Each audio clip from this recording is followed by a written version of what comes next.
Today on Hot Chocolate Chronicles. I mean, what the hell's going on? It's your fault. It's your fault that you told them to read the book and they did not. It's your fault that you sent out an announcement with a reminder.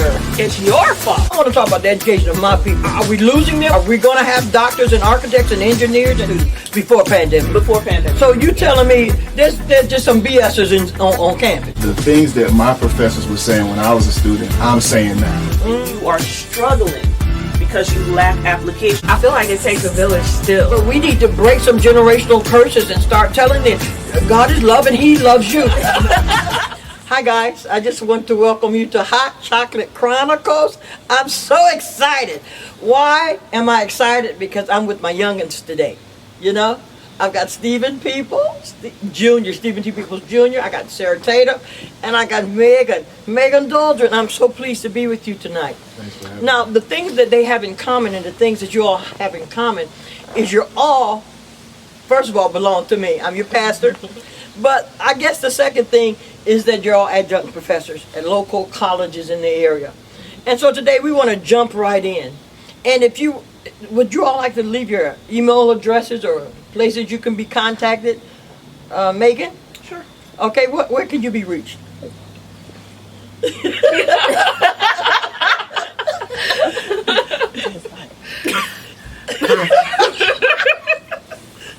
msdoldron@gmail.com. Sarah?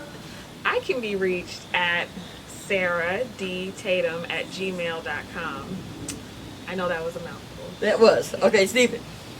You don't need my email. My Instagram, Stephen T. Peoples. Okay, now, first of all, I need you all to give me a little bit of background. Okay, Megan, so you want to tell the table, you want to tell us exactly what your background is in education. I have a BA in biology and dance. I have a Master's of Arts in Teaching Biology Education. I have a Master's of Science in Biology, and I am pursuing my doctoral degree in Environmental Health Science. Okay, great. Yeah. So I hear an accent. I don't know if my listeners hear an accent. So where are you from? I'm originally from Trinidad and Tobago. So when did you get here? I moved to New York when I was I moved to North Carolina when I was in 4th grade. Okay, but you still have your accent. That's amazing. That's amazing. Yeah. Okay. She said Tobago. Okay, talk to me. Talk to me, Sarah. What's your background? What's your education? So I have a Bachelor's of Science in Biology. I have a Master's of Science in Biology, and I'm working on a PhD in Applied Science and Technology with a bioscience emphasis. I'm such a proud pastor. Talk to me, son. What's your background? Just a Bachelor's of Science and Master's of Science in Accounting. Okay, but not just. That's quite an accomplishment. So I want to talk to you all today as adjunct professors. Tell me, what the hell's going on? Tell me the state of education. Is there any happening? Talk to me. Just talk free. It's nobody but us. Nobody's here. I only put a little bit of cognac in your drinky drinks, so you should be okay. Tell me the state of education. And when you say the state of education, are you referring to what we're experiencing or what we feel like the pandemic is? I want you to give it to me. Well, personally, in my experience teaching online, abruptly going virtual was a hard transition, not just for me, but my students. And although my expectations, I can almost say that my expectations were more or less the same as they were in the classroom, it was really hard for me to adjust to, I don't have Wi-Fi, I can't access the internet during certain times. I had to get a job so that I could get a place to live. I mean, all of these extenuating circumstances. So these are displaced students right. who need places to live. Wow. Right. Are you experiencing the same thing? Yes and no, depending on the university. One of the university has students that are actually doing really good work and they're trying extremely hard. And I find myself complaining sometimes, but I have to remember out of 200 students, I have about 5 or 6 students that have issues that I get continuous emails from. And so then when I look at the bigger picture, I'm like, these students are trying. Of course, I have to be a little more lenient. Sometimes I give extensions on assignments. you know? So I try to do things and put things in place with announcements and things of that nature to help the students help themselves and help me out. And it's been going well, but you do have some of the students with the same circumstances. Okay, same so is issues. this a pandemic thing, or this was happening to those 5 or 6 students before pandemic? Before pandemic. So you telling me there's just some BSers on campus? Absolutely. Big facts. Okay, Yeah. okay, because I remember being on campus and I was avoiding things like the plague. What are you getting, Stephen? I think as a professor now, the things that my professors were saying when I was a student, I'm saying now. And so I think it's just a natural progression.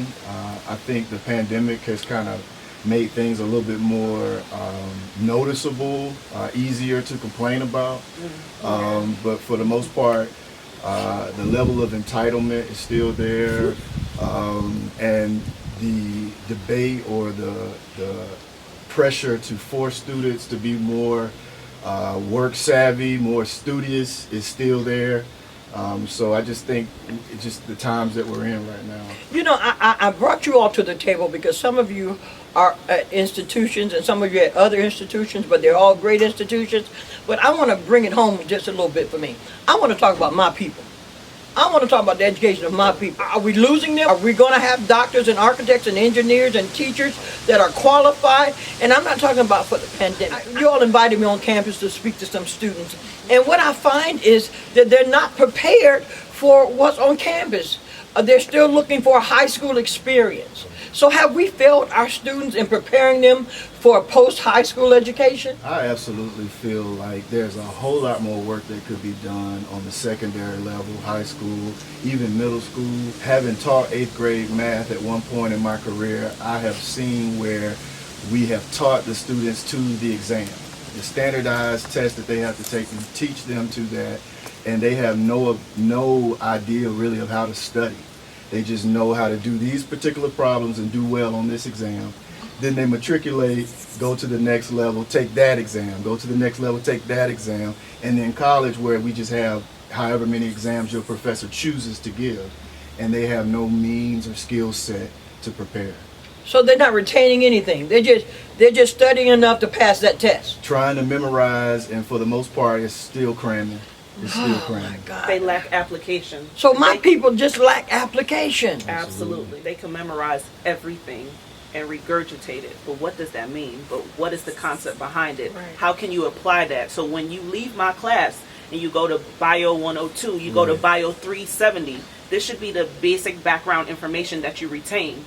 You got it, but you can't apply it. So now you're in other bio classes and you are struggling because you lack application. I was a former high school biology teacher. They memorize, but they don't have to apply. So tell me, how do we fix that? Is it the parents? Is it the church? I'm going to take responsibility for the church. Is it the church? Is it undergrad teachers? What's the problem? What can we do to help fix this? Because I am so tired of being on campus and everybody on campus is, not everybody, I'm so sorry, but it's a boo fest. But boo is not the word I want to use. The other word is the blank fest. And I'm thinking you shouldn't be post high school trying to get your drawers wet. We're here to get an education.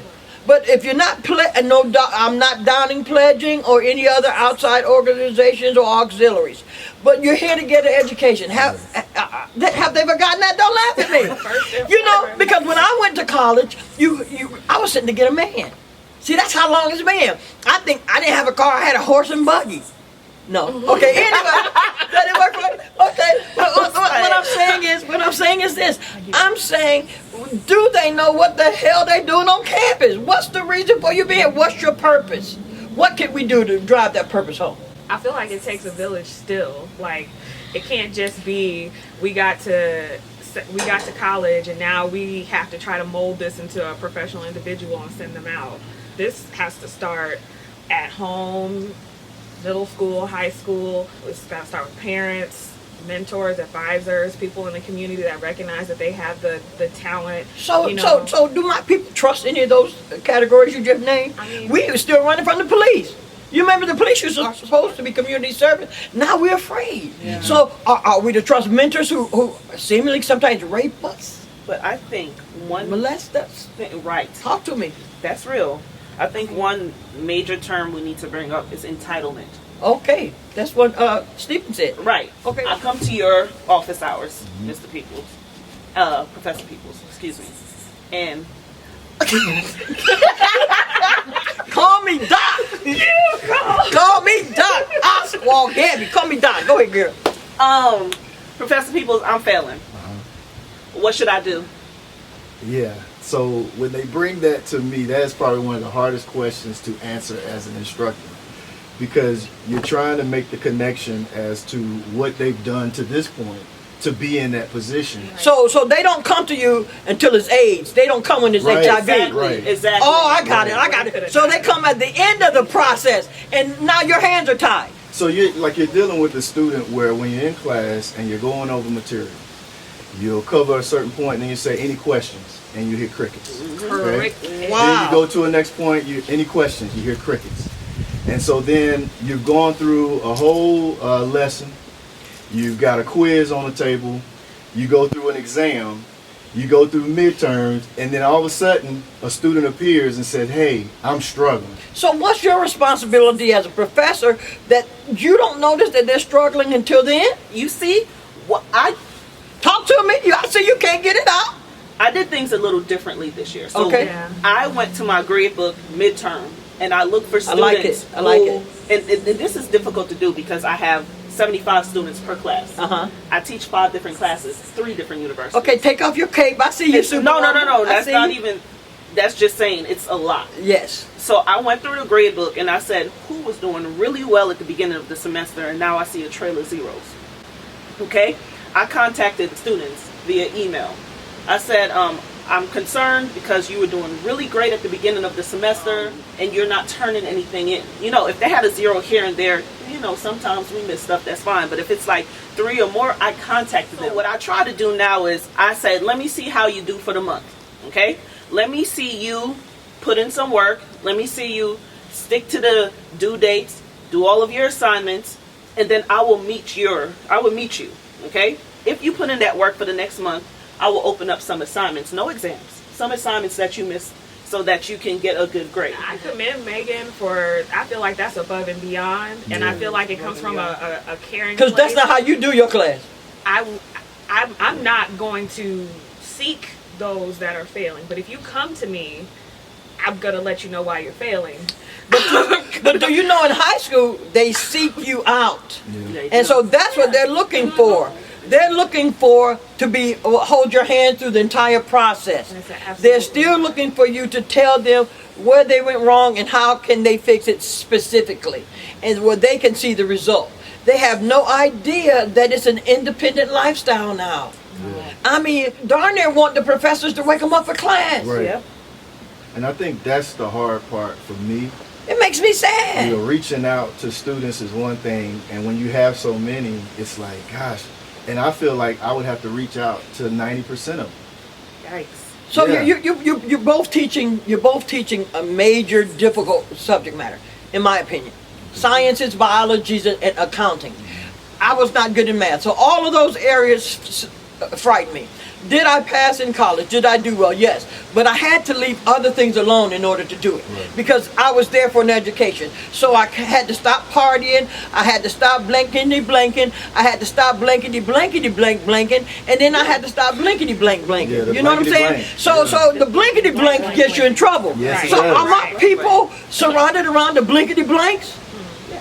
Oh, Yeah. a whole bunch of blinking blanks. Okay. Blank, Okay. blank, blank, blank, So you cannot pass biology on your back. No, Nah. you And definitely you gotta cannot open- pass biology with a forward stroke. You can make time for blankety blank Facts. as long as you get the work done. Exactly. And I think the priorities is what's messed up. for So a lot how of do we students. how do we reinforce their priorities? They're there for an education. My people who are called by my name, talk to me. My people need an education. They need to know purpose. They need to know struggle. They need to know resilience. And what's happening is they're dropping out. Or they're waiting to, you can drop the class without penalty or whatever you all have on campus now.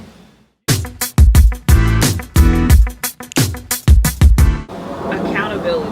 Yes. Oh, wow. Talk If to me they- about that. If they could just take accountability for the situations that they find themselves in, it wouldn't be a matter of, well, I don't understand why I had this. It would be, partied too long, I didn't study, I failed the exam, I have an F. So it's the blame game. It's Yes. always, So it's your never their fault. It's your never. fault. It's your fault that you told them to read the book and they did not. It's your fault that you sent out an announcement with a reminder. It's your fault. Oh my God! I see you. I see you. I see you. I see you. So are you all the type of professors that take the responsibility, or you throw it back?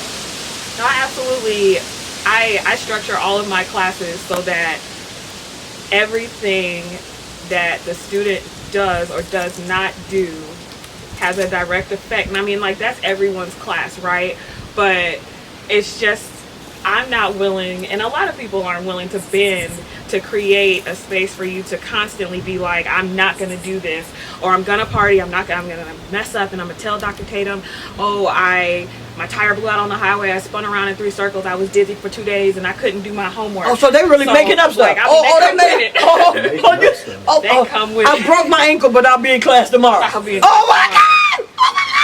I've had COVID for 2 months. Oh no! You got a For 2-month 2 months. COVID. Yes. That's a different I tried That's a to whole submit nother my thing. exam. I tried to submit my exam, and then the lights went out, and the computer went off, and then everything just went dead.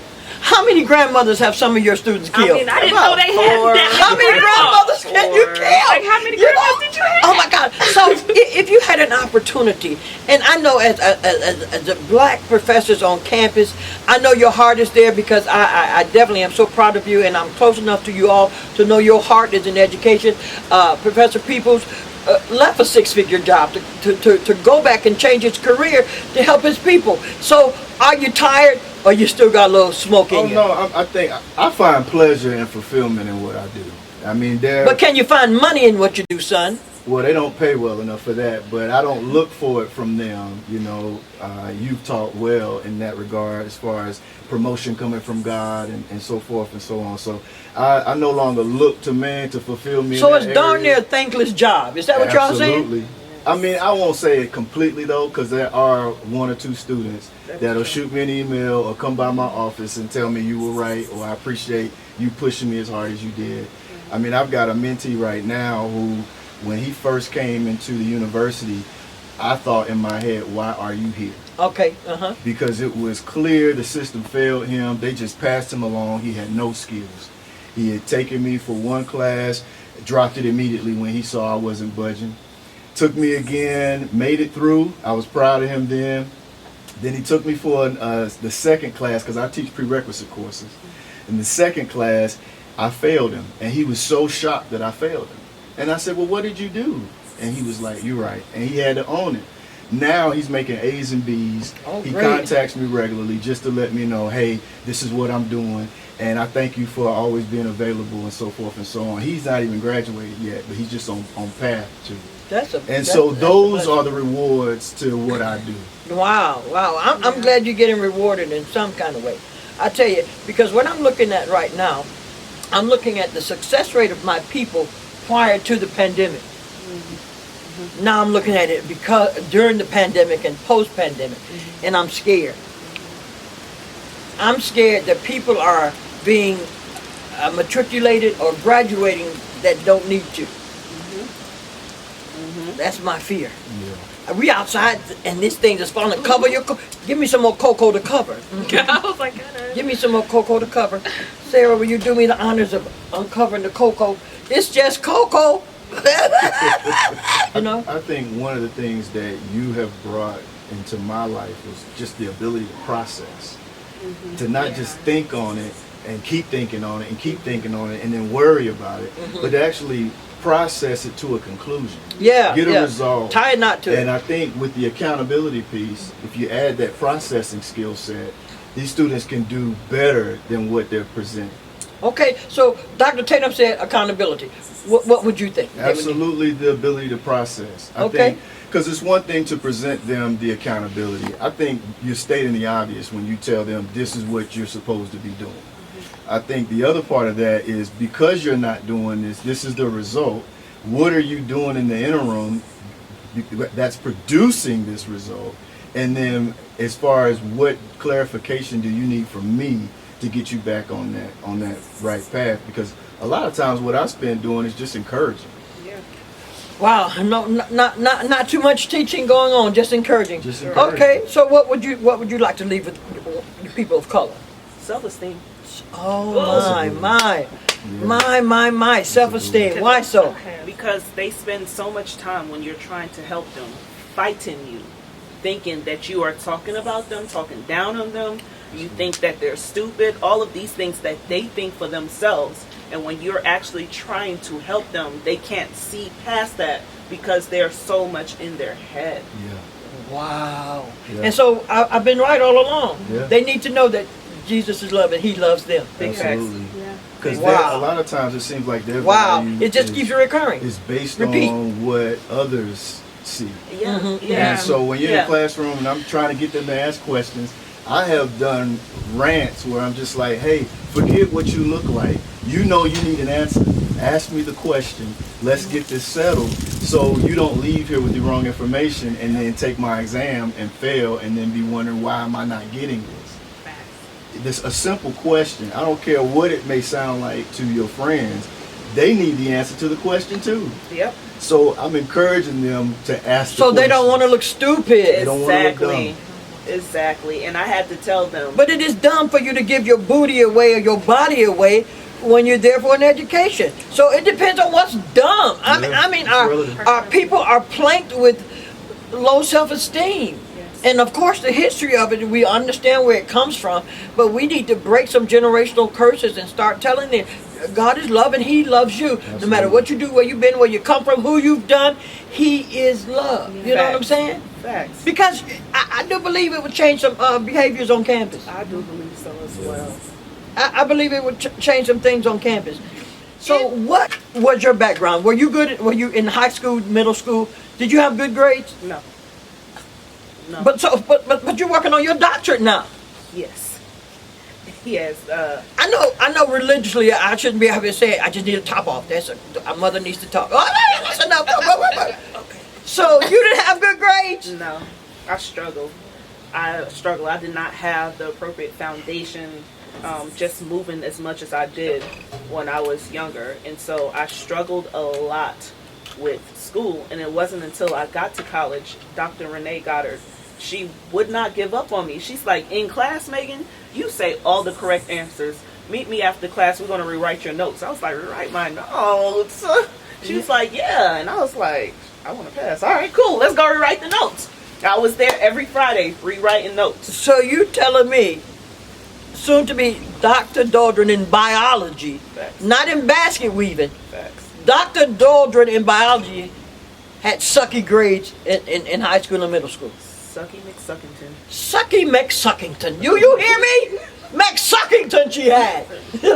Okay, so what were your grades like in high school, middle school?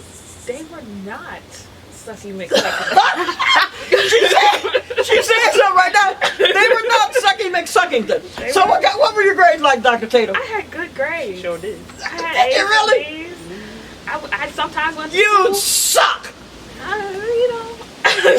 It'd be like that. You be like that sometimes. Okay. And what was your Professor People? I was pretty much a nerd. I had. You don't have to tell us that. Okay. Okay.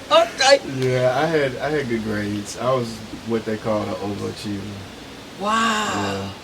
Yeah. Wow. So what I'm encompassed by today is it doesn't matter where you come from. Right. It's still possible. Yep. Do you understand the message that my people are missing?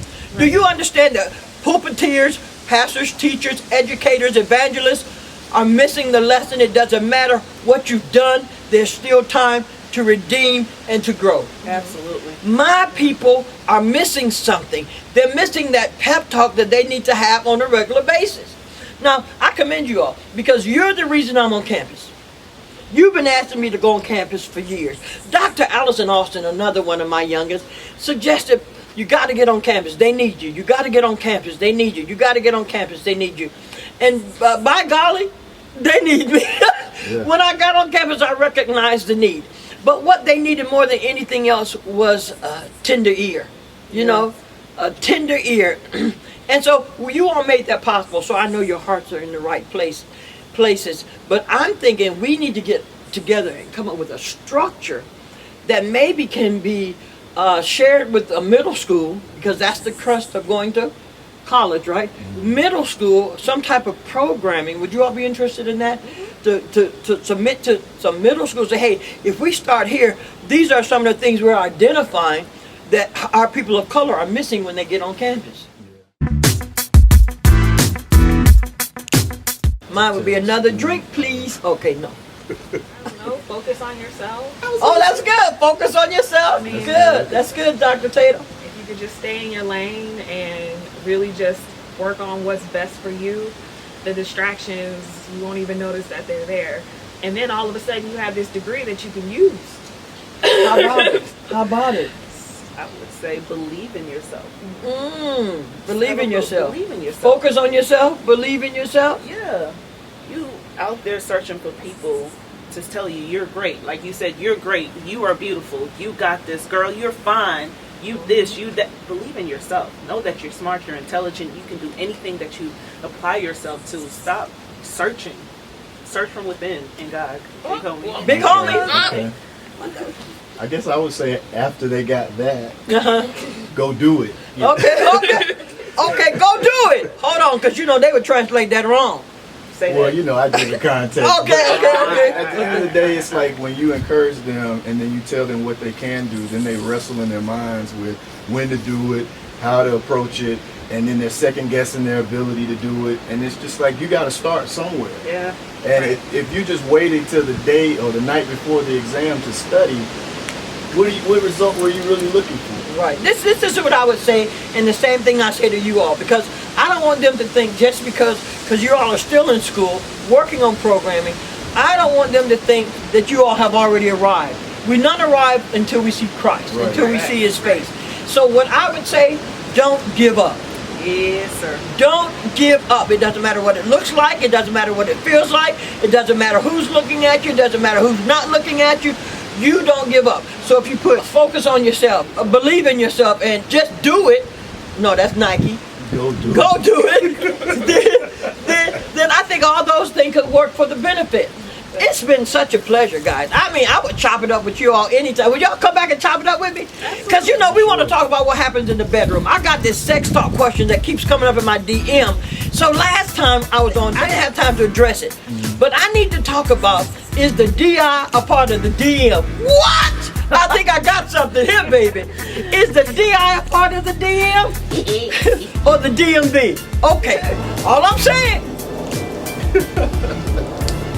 is just hot chocolate, baby. Come on back with me. The Hot Chocolate Chronicles. We love it. Thanks for having me.